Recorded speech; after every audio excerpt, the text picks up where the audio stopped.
Kita lewat pintu depan aja kali ya, Pak. Agak biar gampang. Oke. Ini pakai kandang sementara buat dibawa nanti ke Tegal Alur. Karena saya bawanya pakai box Momo. Suaranya kenceng banget.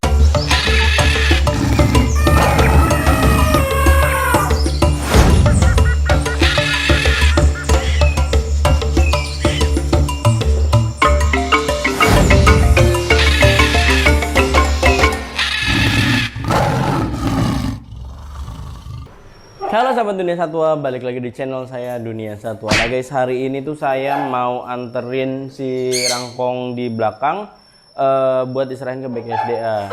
Sebenarnya antara sedih dan seneng sih guys, karena ya udah dua malam Rangkongnya di sini guys. Jadi walaupun baru sebentar, sebenarnya kayak ada rasa sayang, tapi ya rasa sayangnya yang bener adalah diserahkan kembali ke BKSDA dan nanti BKSDA yang berwenang untuk melepasliarkan ataupun dikasih ke lembaga konservasi atau dititipkan ke lembaga konservasi guys. Oke, yuk langsung aja kita ke dalam kandang Rangkong guys, yuk. Oke guys, kita masuk ke dalam dulu.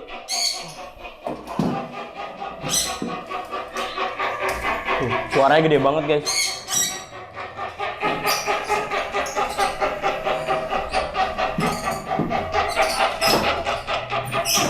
Nih, gara-gara ada Rangkong jadi banyak serangga guys. Karena kan Rangkong itu kan makannya buah-buahan. Jadi buah-buahan itu kayak mancing serangga gitu guys.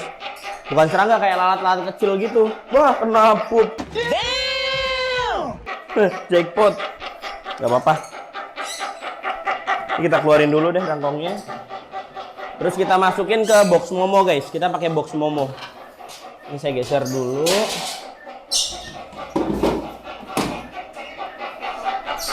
Saya keluarin dulu. Kita keluarinnya agak repot nih guys. Halo. Sini sayang, sini. Kamu jangan takut sayang. Aduh. Jangan panik.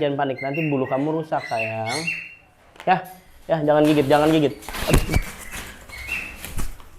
Jangan panik sayang. Ayo, pintar. Bismillahirrahmanirrahim, yuk. Ayo, kamu mau pulang. Ayo, biar ketemu teman-teman kamu lagi. Ayo. No. Nggak apa-apa. Ya. Nggak apa-apa ya. Biar ketemu teman-teman kamu lagi ya. Aduh. Mudah-mudahan kamu cepat ketemu teman kamu ya. Minimal dapat kandang yang besar nanti kalau misalnya kamu nggak bisa dilepas liarin ya. Sayang banget nih guys, tapi mau gimana lagi kan, wajib hewan kayak gini ilegal kita serahin ke BKSDA. Pokoknya teman-teman, kalau misalkan ada teman-teman yang merasa takut gitu kan bawa hewan ke BKSDA atau menyerahkan ke BKSDA, itu bisa melalui saya guys. Nanti saya bantu buat menyerahkan ke BKSDA.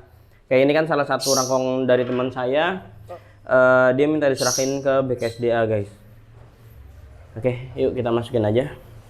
Bismillah, mudah-mudahan dia nggak panik. Jangan panik sayang, jangan panik. Nggak apa-apa. Yuk.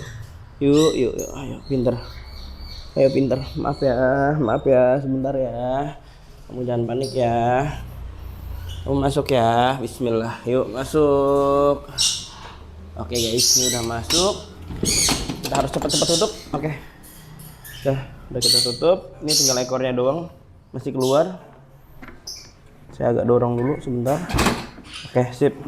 Alhamdulillah sudah masuk. Oke guys, mudah-mudahan hal kecil kayak gini yang bisa saya lakukan mudah-mudahan berdampak besar buat kelestarian mereka guys. Karena si Rangkong ini kan juga termasuk hewan dilindungi dan mau gimana pun kita tidak boleh pelihara si Rangkong ini kecuali ya hasil dari penangkaran. Karena saya tahu kalau nggak salah di luar Pulau Jawa ada salah satu teman saya yang pelihara Rangkong dan itu legal guys, bener-bener ada papernya dan bener-bener hasil penangkaran. Itu saya pernah lihat di salah satu videonya, dia ngejelasin papernya, dia ngejelasin surat-suratnya dan lain-lain guys. Halo sayang.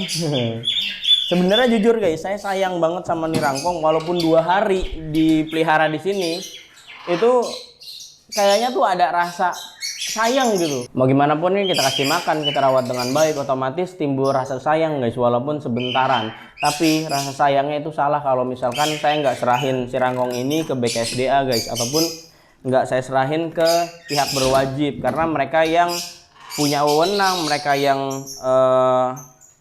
punya cara buat bagaimana cara melepasin si rangkong ini kembali ke alam, karena nggak gampang dan nggak sembarang guys buat ngelepasin si rangkong ini.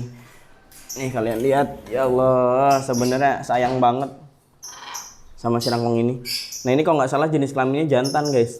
Kalau yang betina dia bentuk tubuhnya kalau nggak salah ya, saya pernah baca-baca itu bentuk tubuhnya lebih kecil daripada jantan dan warnanya bagusan jantan guys. Tuh. Ini kenapa julang emas, mungkin di bagian bawahnya ini nih warnanya emas guys, jadi sebutannya julang emas. Biasanya penamaan pada hewan itu bisa dari segi fisiknya, ataupun bisa dari suaranya, ataupun dari tingkah lakunya, ataupun dari nama daerahnya, ataupun nama penemunya biasanya guys. Padahal cantik banget ya. Dan ini besar banget, bener-bener besar banget. Jadi harus butuh kandang yang super besar. Ya kalau di LK saya udah ikhlas deh kalau misalnya dirawat di lembaga konservasi, seandainya dia nggak bisa dilepas liarkan lagi guys. Karena kalau di LK itu kan semua syarat-syaratnya ataupun standarnya sudah memenuhi syarat, karena dipantau langsung oleh BKSDA guys. Tuh. Dan saya baru tahu loh, lidahnya si rangkong ini bentuknya pipih guys. Tuh di dalam tuh kelihatan nggak tuh lidahnya, bentuknya pipih. Ini sebelum saya serahin ke BKSDA kita bisa belajar guys, ngelihat lebih dekat, bener-bener dekat banget dari si rangkong ini guys.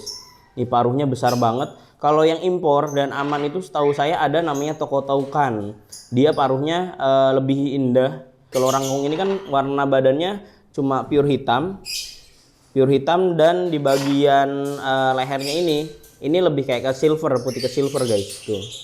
Dan bagian kepalanya coklat ke putih-putihan, tuh ada putih sama coklatnya, kayak coklat pirang gitu guys. Dan bulu matanya tuh kalian lihat, bulu matanya tuh lentik banget. Lentik banget, cantik banget sih, indah banget. Ekornya warna putih guys, tuh ekornya di belakang. Nah, ekornya warna putih. Dan ini besar banget, bener-bener gede banget. Kalau misalkan dilihat sekilas sih, kalau dilihat dari badannya ya sekilas mungkin mirip pelikan guys. Tapi jauh ya, kalau pelikan tuh pertama paruhnya panjang banget dan dia makannya ikan. Kalau si rangkong ini makannya full buah-buahan, tapi dia ternyata suka juga sama burung, sama tikus ataupun telur guys. Jadi kalau di alam dia mungkin sesekali ya kayak makan burung ataupun telur. Kamu balik lagi ya ke tempat asalmu nanti, ataupun minimal ketemu teman-teman kamu, ataupun minimal nanti dirawat dengan baik di kandang yang besar. Ya, cantik banget. Ini hewan secantik ini wajib kita jaga supaya populasinya itu nggak punah guys. Nah si rangkong ini populasinya berkurang itu karena pertama guys, banyak banget mitos yang membodohi masyarakat tentang si rangkong. Nah yang pertama kalau nggak salah ada tuh yang jenisnya rangkong badak. Nah itu culah rangkongnya itu dijadikan obat guys katanya guys. Tapi itu mitos guys, jangan pernah percaya dengan mitos.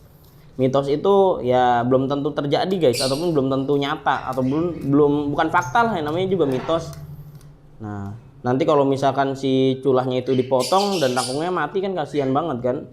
Terus juga banyak banget yang berburu rangkong itu buat dijadikan hiasan. Padahal kasihan banget kan kalau misalkan cuma dijadikan hiasan guys. Apalagi kalau misalkan nih kalian di rumah, setahu saya ya undang-undangnya itu bunyinya kalau kalian mau pelihara yang hidup ataupun yang sudah mati ataupun yang sudah diawetin gitu guys, itu nggak boleh guys. Hewan dilindungi itu tidak boleh dipelihara, mau yang sudah mati, yang diawetin ataupun yang masih hidup itu tidak boleh, kecuali legal. Kalau yang ilegal itu tidak boleh guys. Aduh cantik banget ya. Oke sayang, kamu tenang ya. Wah ada satu parkita Australia kepo guys. Kepo banget sih kamu. Hei, udah kamu sana. Kamu ikut aku serahin juga ke BKSDA. Kalau dia mah nggak dilindungi guys. Ini jenis kakak tua kecil yang nggak dilindungi. Karena ada jambunya juga, sebutannya kakak tua mini atau parkita Australia. Oke deh guys, aduh sedih. Mau nggak mau harus menyerahkan si rangkong ini ke BKSDA. Karena rasa sayang yang benar adalah ketika kita benar-benar harus siap mengikhlaskan ataupun melepaskan apapun yang kita sayang kalau misalkan itu jalurnya salah.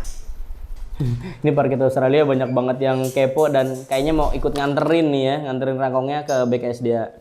Oke deh guys, yuk langsung aja, nggak usah pakai lama-lama, kita langsung meluncur ke BKSDA. Dan saya berharap burung ini benar-benar dapat tempat yang pas, penanganan yang pas, entah itu dilepasin ke alam ataupun nanti dititipkan ke lembaga konservasi. Yuk langsung aja kita meluncur ke BKSDA guys. 2000 years later. Nah guys, kita udah sampai di kantor BKSDA dan ini burung jelang masnya. Halo Pak Yayan, sehat? Aduh, udah sering banget ketemu Pak Yayan, tapi masih tegang bawaannya kok di sini ya. Pantesan banyak banget teman-teman kayaknya takut ke BKSDA, padahal enggak sih, asik banget di BKSDA tuh. Pak, saya mau nyerahin ini rangkong julang mas.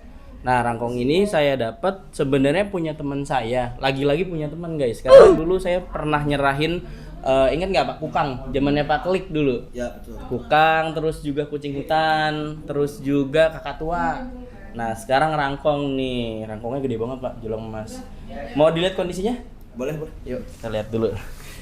Nah, jadi rangkongnya ini kondisinya ekornya doang sih Pak patah.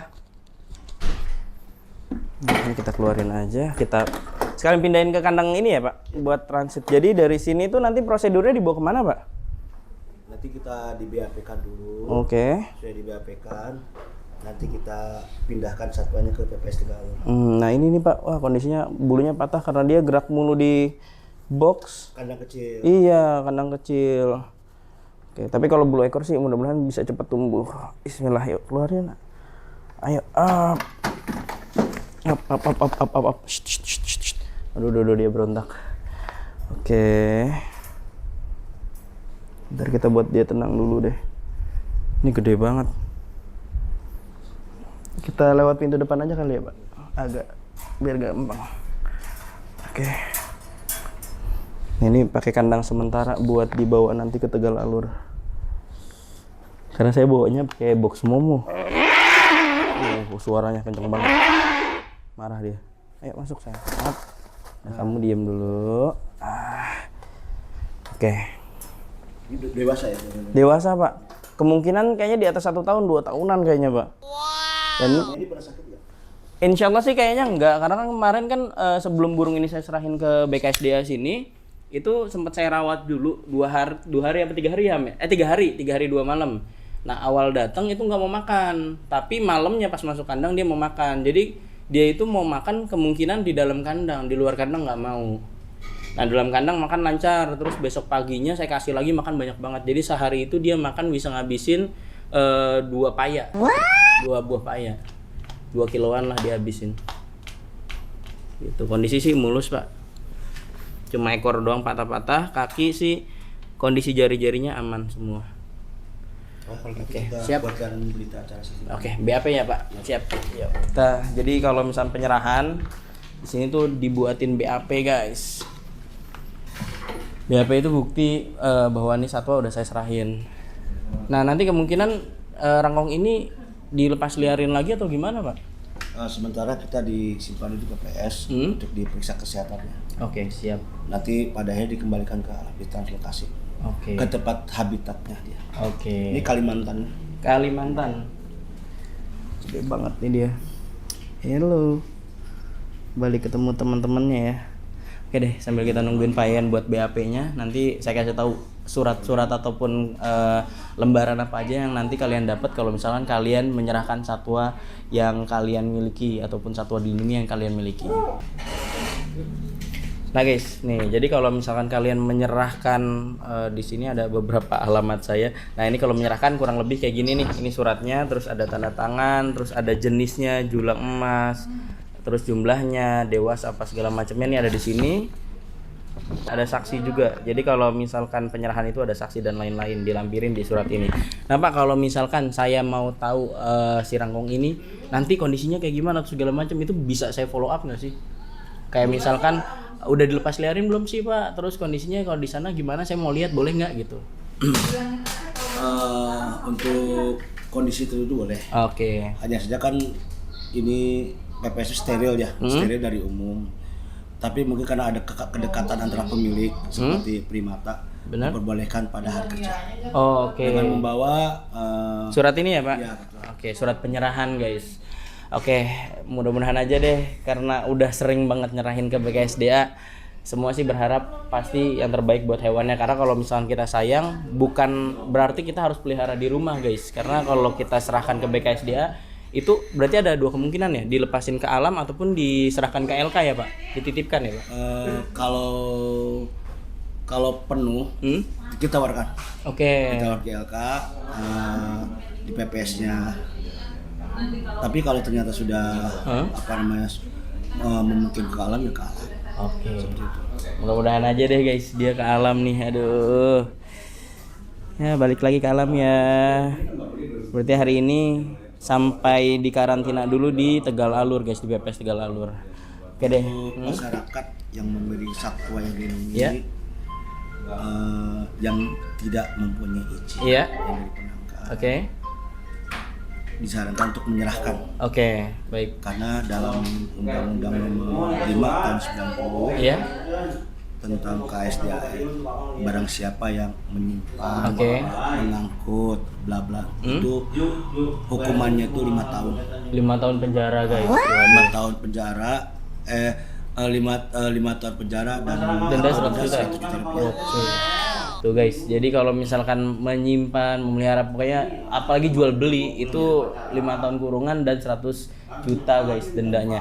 Itu baik hidup ataupun udah mati, Pak? Offsetan? Hidup atau mati. Oke, jadi hidup atau mati tetap tuh Dan guys. bagian-bagian seperti itu. Oke, aduh. Pokoknya buat teman-teman jangan takut buat ke BKSDA, datang aja langsung ke BKSDA. Kalau misalkan kalian punya hewan dilindungi, terus bingung kan mau dilepas liarin kan nggak mungkin, karena nggak sembarang juga buat melepas liarkan mereka. Biar pihak BKSDA yang berhak buat melepas liarkan ataupun segala macamnya, karena memang ada prosedur-prosedurnya sebelum dilepas liarkan, benar ya Pak? Kayak misalkan dicek dulu ke dokter hewan, ini kan ada dokter hewannya nanti di PPS, baru nanti dianalisa hewannya kira-kira pantasnya dikemanain nih, dilepas liarin bisa nggak? Setelah Gitu. dinyatakan sehat. Nah, dinyatakan sehat. Oke deh Pak Yayan, ini saya titipkan rangkongnya, kebetulan dapat amanah langsung dari orangnya. Mudah-mudahan rangkongnya sesuai apa yang kita harapkan semua ya Pak. Oke guys, mungkin sekian konten kali ini. Jadi kalian udah tahu prosedurnya, kalian tinggal datang ke BKSDA. Kalau misalkan yang wilayah Jakarta, Bekasi itu bisa ke Salemba ya Pak? Ya, Salemba, semua ke Salemba. Oke, ataupun call center aja deh, kalian telepon gimana prosedur segala macamnya, itu call centernya pasti langsung angkat. Oke, pokoknya jangan lupa di like dan di share kalau misalkan kalian suka konten ini, dan wajib banget untuk kalian subscribe channel Dunia Satwa supaya kita lebih semangat lagi membuat konten-konten yang lebih seru dan informatif tentunya buat teman-teman semua di rumah. Oke, si rangkong ini biar tenang dan cepet ketemu teman-temannya. Mudah-mudahan sehat ya, doain terus guys. Oke, saya sama Rangkong dan Pak Ian mohon pamit. Sampai jumpa di konten berikutnya. Bye bye.